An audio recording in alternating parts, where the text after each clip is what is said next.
My next guest is a soul healing life coach. She helps alpha Christian leaders release their trapped emotions and heal the trauma that is keeping them stuck and sabotages their relationship. Please welcome Annette Carter.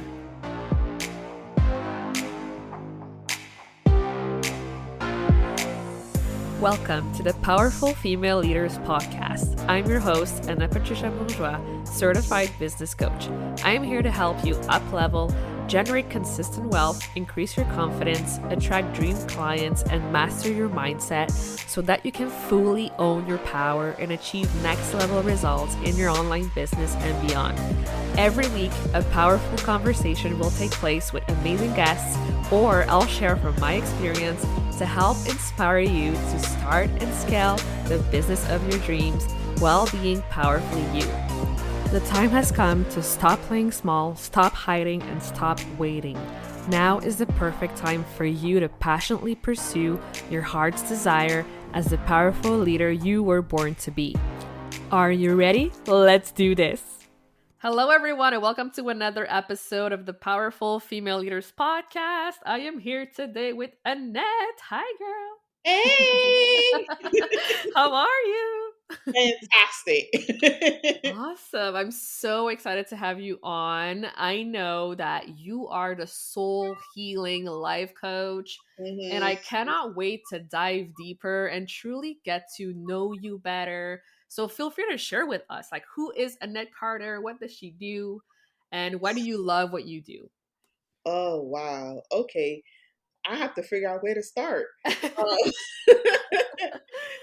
so, for those of you who don't know me, I go by the Soul Healing Life Coach because I specialize in trauma healing and release. And so, what I get to do is I get to work with these really successful clients of mine, men and women who have achieved, really great things, but they having setbacks or they are stuck in a particular area, whether it's their finances, their health, their relationships. And 9 times out of 10, it's almost always trauma related.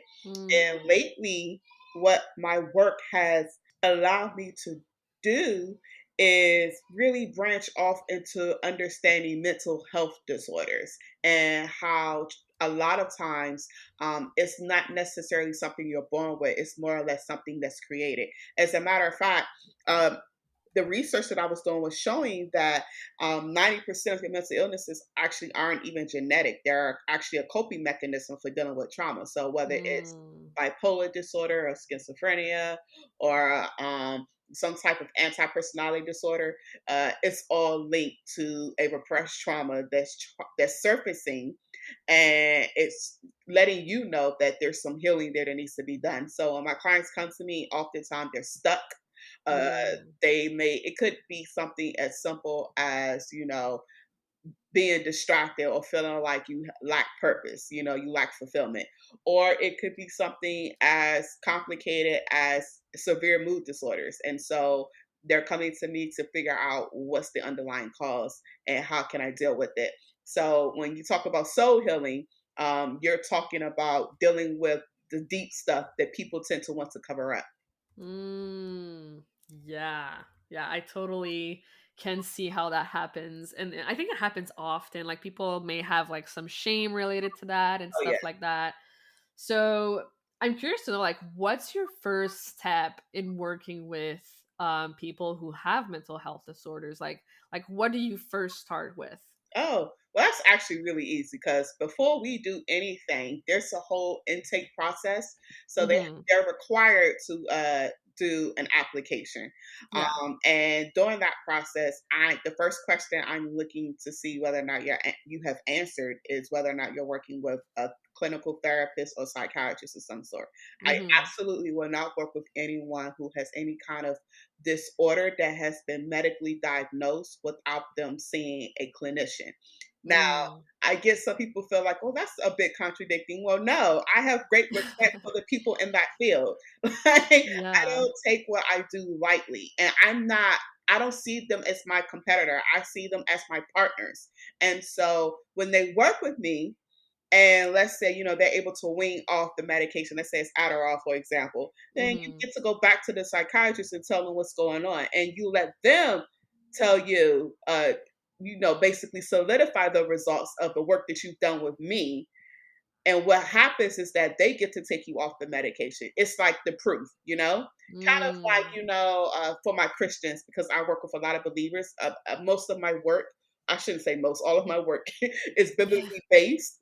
And Yeah. so for the Christians, for example, it's the equivalent of Jesus, who's the savior of the world, healing a man. And then he's often quoted as saying, go back and show them that you're healed. Go back and tell Mm. them. And so it's the same thing. Like, you come to me, we work together in partnership with the Holy Ghost.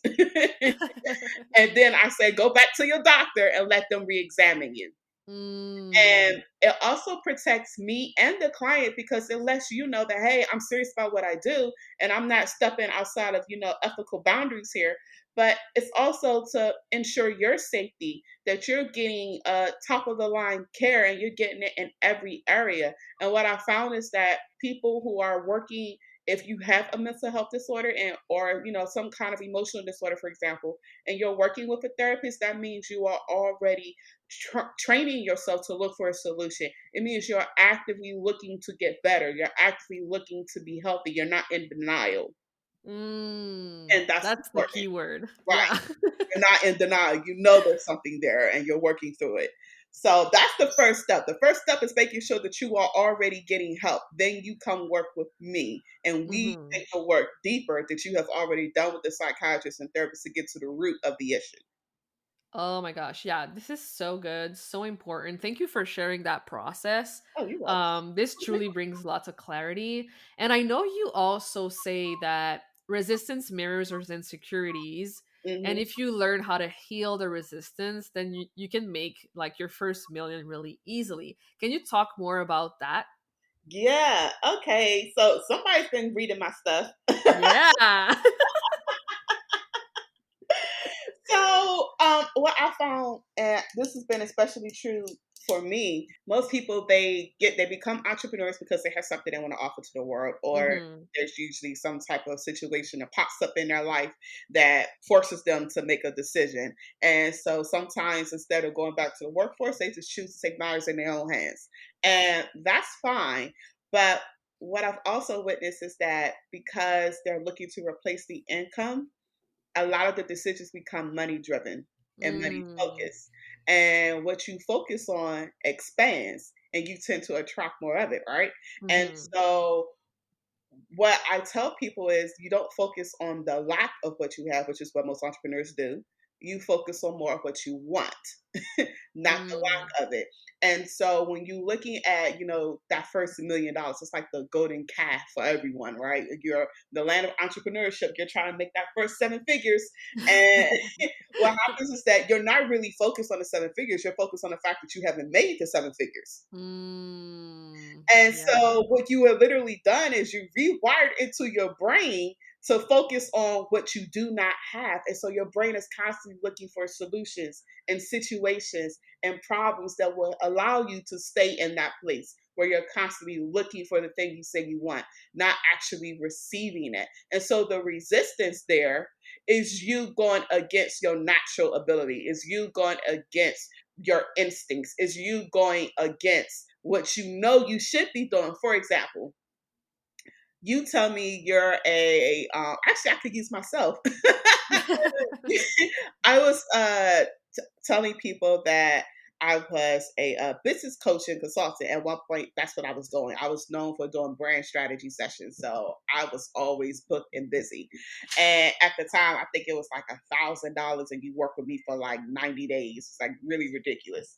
And I was selling out, and so I was telling people this is what I did, but then on the side, I was selling Mary Kay.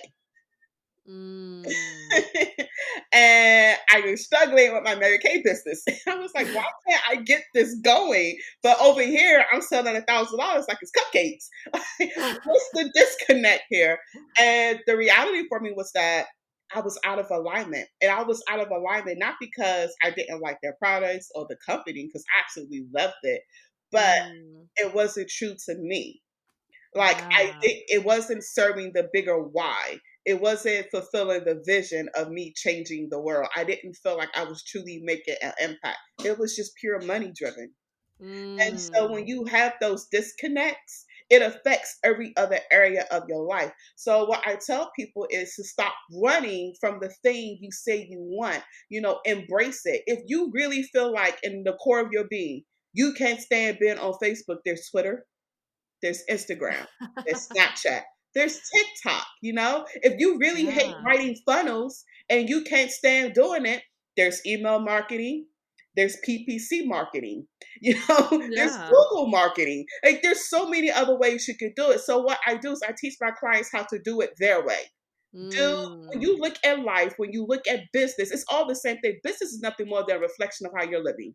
Yeah. So if you really like break it down to where it's simple, I'm not complicated. I'm not here to drop massive pianos on you and give you a bunch of aha moments. Like I promise you, it really is that simple. And I spent time in rooms with people who have made $100 million, people who are working with billionaires, and it's always fascinating to me how simple they quantify success. Like it's Mm. never a complicated strategy with them. It's always simple. And so if Yeah. I haven't learned anything else in my life, I've learned to always keep it simple. So I tell people if you're going after seven figures, keep it simple. Figure out what it is you really want to do. How do you want to do that thing that you claim you want to do? And for goodness sake, don't be over here selling somebody a service that you have no passion behind, that you really can't talk about. Like Mm. it's not just about you being able to do it in your sleep or do it if it was for free, because that was a common, statement made so many times. It's, you should do the thing that you would do with no money and with no sleep, and it's just absolutely ridiculous. I'm like, no. You should do the thing that you can't stop thinking about, you can't stop talking about, the thing you can't stop writing about, the thing you Yeah. can't stop looking up, all the books you got on your shelves. That's what you should be focused on doing. So the resistance is you going against, like I said, your natural ability, those natural instincts. I took my Mm. client off of Facebook, one of them, and I put Mhm. her on Clubhouse, and she's thriving because she couldn't stand to do Facebook Live videos. Mm. And I kept trying to figure out what the resistance was. I'm like, there's something there. What are you not telling me? She's like, I can't stand it. I hate it. Like it takes me forever to create content. Okay, so let me tell you this real quick and then I'm done. If it takes you longer than 5 minutes to create a post, you're on the wrong platform. Yeah. So she's Yeah. on Clubhouse. She's thriving now. I'm still on Facebook because it's my jam. And now I'm on TikTok because I happen to like TikTok. But you won't see me post that often on Instagram or Pinterest or even LinkedIn. And you know how many people I've had reach out to me, tell me, oh, but all of your ideal clients aren't on LinkedIn. You're targeting busy CEOs or professionals. And I tell them, newsflash, they're also on Facebook. I also get clients by referral. I'm not running over there just because you say they're over there. They're everywhere. That's the Yeah. beauty of it. They're everywhere. I'm not in short supply because I choose to stay on Facebook. So I'm done. Yeah. That's so good. Like, yeah, they're everywhere. Like, that's such a mindset to have, like the winning mindset. Yes. That's For literally sure. the shortest path to $1 million is you figuring out how you want to do your business, how you want to live your life, and then you do it just like that. Nobody else's way, Yeah. but your way. I love it. I love it so much. You're so amazing. Oh, Thank you for sharing all that. you're welcome. So, I ask this to everyone who comes on the podcast, and I'm very curious to know your answer. Okay. What does being a powerful leader mean to you? Oh, wow. Okay. That is such a great question, Anna. Yeah. I love it. So, to me, I think the very definition of a leader is someone who can duplicate themselves without the person mimicking them. So, Mm. in other words, powerful leaders raise up other powerful leaders. Mhm. So, if the people who are following you don't at some point step into their own leadership role and take charge, you have completely missed the point. So, Mhm. for me, to be a powerful leader means that you are teaching others how to cultivate their own personal power and how to step fully into it without compromise. One of the things that I always teach my clients is that if you're going to live an authentic life, you have to be willing to be offensive. Mm. It doesn't mean you purposely go out and, try to provoke people, but you do, however, inspire new thoughts and ideas. You do, however, become confrontational at times. And you do, however, at some point, you're going to inspire a bit of controversy because every icon that you look at, whether it was a Marilyn Monroe or whether it was a Kanye West or a Donald Trump, God, that should they're all icons in their own right. But the reason why they are icons is because they dared to do what no one else was doing. Look at Steve Jobs, for Mm. example, or even Robin Williams. They're icons because they dared to do the unthinkable, the Mm. imaginable, right? And Mhm. so when you think about being a powerful leader, it starts with you being able to fully embrace all of you and Mm. to be unapologetic about it. Most of us, Mm. we spend our time trying to justify ourselves. We try to justify why we want to charge $20,000 for a 30-minute phone call. Yes, I know people who actually do that, and they're fantastic at what they do. Mhm. You don't have to justify it. Just like Tiffany's doesn't justify the fact that they're charging $30,000 plus for a freaking safety clip. Yeah. Well, the little gold safety clip. I was floating all around Facebook. They made a whole meme about it. I went to the website to see if it was for real. It was for real. But they're not out here trying to justify the reason why we charge. They're not doing that. But business owners, we oftentimes we do that. Or, you have granular dreams. You're like, I want to hit the Forbes billionaires list. I love when people talk like that. But then you shrink back because the people around you think it's too far fetched, or they think it's out of reach, or they don't Mm. they don't see how it's possible. It has nothing to do with you. That's their own insecurity speaking out, and they're projecting it on you. Your job Mhm. is to prevent them, is to stop that from happening. You don't have to receive the projection. You don't even have to be in a room where the projection is occurring. You get to remove yourself from that atmosphere and go be in a room of other big, emboldened leaders who dare to do the unthinkable. My word for the year is audacious. Mm. I love that word Yeah. because it literally means to be bold and reckless. I love it. You're And there are awesome. times where I would put a post out on Facebook, Instagram, wherever, just to stir up conversation, just to see what will happen. I will Yeah. purposely put out something to grab your attention. And the whole point of it is to inspire a conversation. And sometimes it means occasionally people get a little pissed off with me, and I'm okay with that. I don't apologize for it because I know what I'm doing and I understand my path. A lot of times we try to compromise ourselves, by doing it somebody else's way or listening to what somebody else is thinking. No, what are you thinking? What do you believe? Mm. Henry Ford said, if I would have waited for or listened to what people said they wanted, we'd still be walking around with horses and horse buggies. We wouldn't have cars. Instead, he went and said, "This is what I wanted," and made it, and now everybody else wants it too. Yeah. Ugh, this is so good. I love it. You're amazing. Oh, thank you. I appreciate you having me on here. This has been a great conversation. Those questions are awesome. Turn this to Awesome. Oprah. Yeah. Yeah. So, do you have any last piece of wisdom that you would like to share with the audience today? Everybody talks about how if you were to die tomorrow, how would you live your life? And Mm. we've all heard that a million and one times. But I would say to you, how would you be if the things you were concerned with today and yesterday were no longer a concern to you? Who would Mm. you be? How would you react or respond to the life around you? I only have two goals: to live boldly and to be brave. And that's Mm. not always easy because it requires bravery for you to really express how you feel. It requires a certain level of boldness to not comply, to not go with the grain, to not, be a part of the click. And trust me, there are clicks everywhere. It's clicks on Facebook, clicks on Instagram.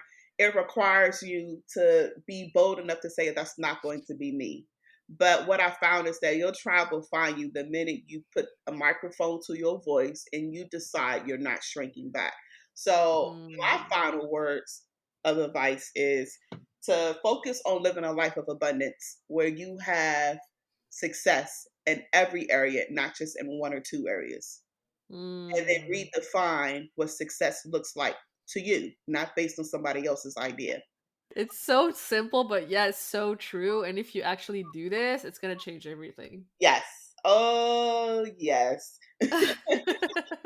Amazing. So, where can people go to connect with you further online? Well, Facebook is the first place. Because I'm always on there. So Facebook. And then you can also connect with me on my website, AnnetteJanelle.com. Awesome. Go connect with Annette. She's amazing. You're not going to regret it. You're going to learn so much and be so inspired. So, yeah, thank you so much again for being here. Oh, you're welcome. I appreciate you having me. Thank you so much for listening to this episode of the Powerful Female Leaders podcast. If you love this episode, make sure to spread the message, leave a review, and subscribe. I would forever be grateful for you. I also want to hear from you, and I want to know your feedback and your questions for future episodes. So don't be shy, say hi, and send me a message at Powerful Female Leaders Podcast on Instagram. Until then, I'll see you on the next episode.